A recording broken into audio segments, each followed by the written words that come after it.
For years, my whole life, I felt like a traveller in a foreign land. I understood the language, but none of the customs. I knew the words, but not the hidden meanings other people hid within them. I was always one step behind, always catching up. How did I understand so much and yet so little? I couldn't talk to anyone. How could they understand something that even I didn't? Until I stumbled, as if by a fortunate accident, on the autistic experiences of others. That's when the fog lifted, and for the first time in my life at 42, I finally felt seen.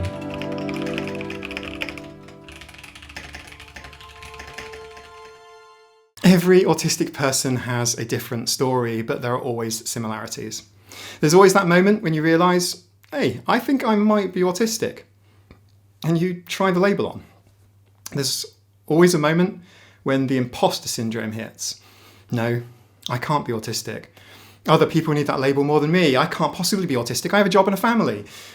And eventually, though, if the new identification fits that you are autistic, you probably will have these inevitable feelings of guilt, right?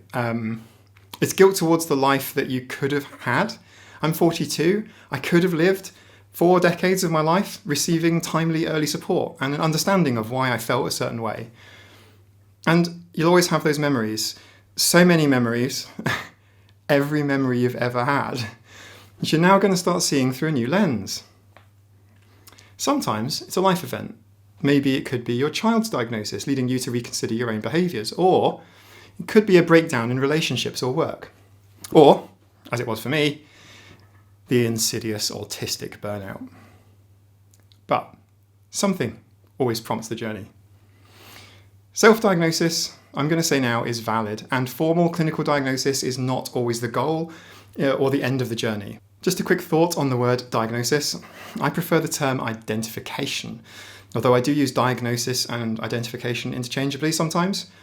Our diagnosis is such a strong word to use. When somebody comes out as gay, for example, they don't say, I've received a gay diagnosis. After all, there's nothing wrong with being gay. They have always been gay, and there's nothing pathologically wrong, right?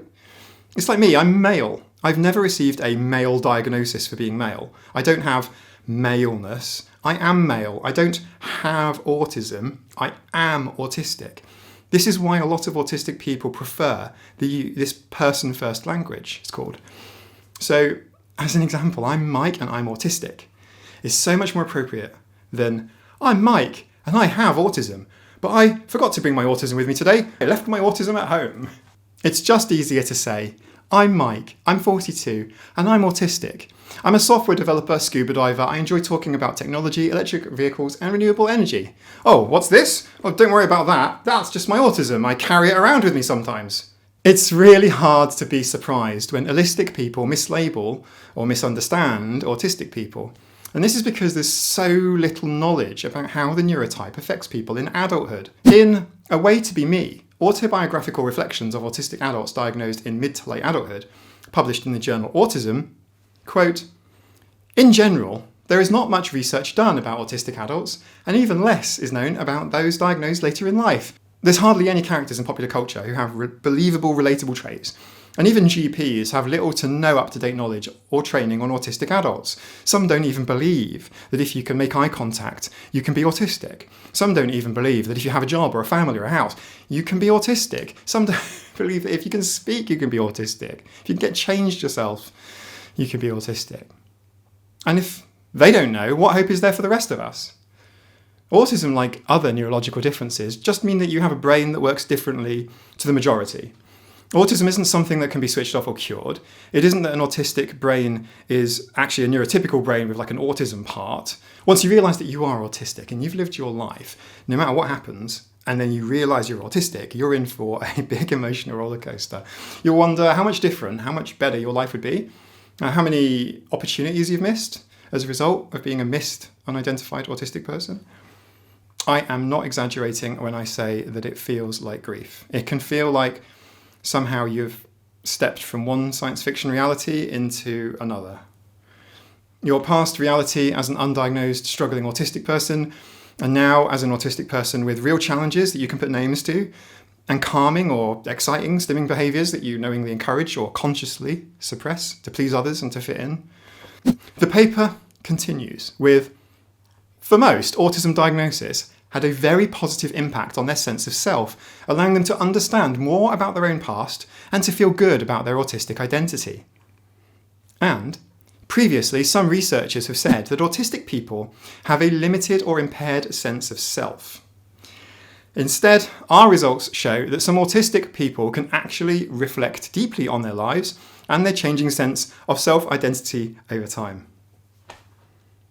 Limited or impaired sense of self, really? Do you see what we're dealing with here? You might be feeling that you wish you'd been diagnosed or identified as a child. And therefore, you'd have been able to understand why you felt the way you did.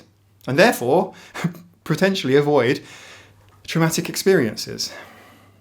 I spent much of my high school break times hiding in the toilets or the library. You might have felt the same. You might have also spent a great deal of time thinking that you were broken. At least I spent a lot of time thinking this and wondering just how other people were so capable of dealing with life in the neurotypical world in ways that I just couldn't grasp. Didn't matter how hard I tried. I didn't realise that this was a big thing for me and that other people just didn't struggle in those ways with the things that I do. Now, knowing all of this now, you might now be able to feel kinder about yourself, maybe even forgive yourself. As soon as I realised I was autistic and later was fortunate enough to pursue a formal assessment, this gave me such a sense of relief. My life made sense. It explained so much. In the paper, The Experiences of Females Receiving an Autism Diagnosis in Middle to Late Adulthood, diagnosis was experienced by several participants as facilitating transition from being self-critical to self-compassionate, coupled with an increased sense of agency. Participants experienced a change in identity that enabled greater acceptance and understanding of the self. However, this is the emotional rollercoaster. This was painful to adjust to at such a late stage. Post-diagnosis, participants overall had an increased sense of agency, allowing them to take control of and make sense of their own experiences. Pre-diagnosis, participants reported misplaced labels and misdiagnoses being enforced upon them, contributing to ongoing battles of mental health, identity, and a devalued sense of self. This hardly needs clarification. The switch from being self-critical to showing yourself just a bit of compassion makes a huge difference in your mental health. It also meant that I could take the next logical step and evaluate myself to see how I might have been authentically autistic had I not had 4 decades of cultural indoctrination. Imagine what it would be like, my psychological self, if I wasn't a square peg being repeatedly hammered into a round hole all the time. There is a clear increase in the number of autistic people who choose to diagnose as autistic without undergoing formal diagnosis. And this self-diagnosis is widely accepted within the autistic community. You do not need a doctor to tell you that you are gay. You shouldn't need one to tell you that you're autistic.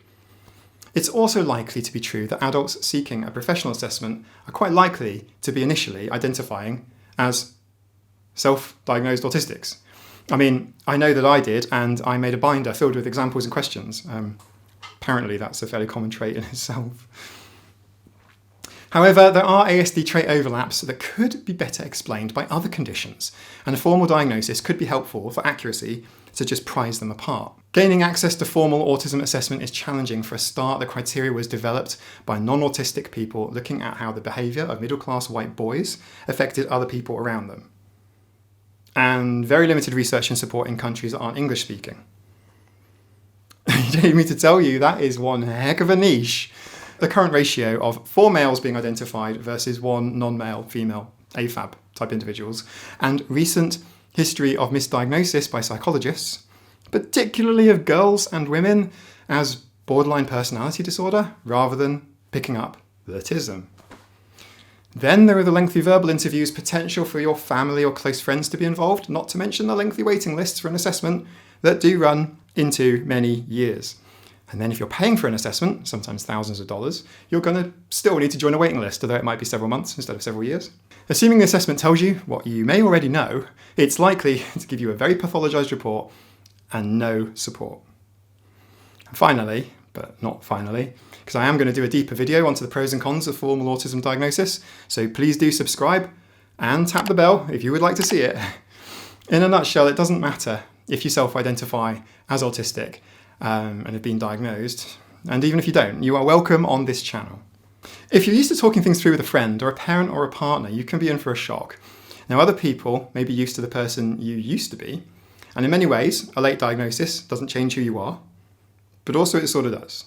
Like romantic partners, for example, now they fell in love with you with all your quirks and all your differences, and you are still you, and the vast majority of decent people will still love you after finding out that you know how your brain works. Did you follow that? But how do you broach the subject with them? Do you tell them, hey, I'm autistic? How might they react to that and respond to this? Do you think they're up to date on all of the research and all of the current information? They could say, yeah, I know. That's not a surprise. I've heard this. You could just get silence. I've had that as well. And it's a bit disturbing. You say, hey, by the way, I'm autistic. Silence. What does that even mean? Now, I started this channel just over 2 weeks ago, and I'm focused right now on putting out as much content as I can, and there is so much to say. I will do a deep dive into disclosing your autistic identity in a video soon, I promise. But for now, I need you to know that you are not doing this alone.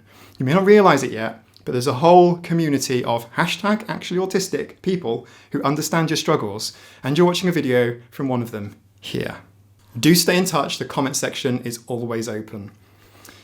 While a late diagnosis comes with challenges, it's also an opportunity for growth and self-discovery. And for me, it's been better to know than not. I would rather know.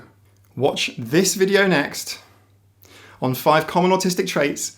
If you think that you may be autistic, maybe you relate to these traits or not. Let me know in the comment section below. And if you've liked this video, please click like, check back soon.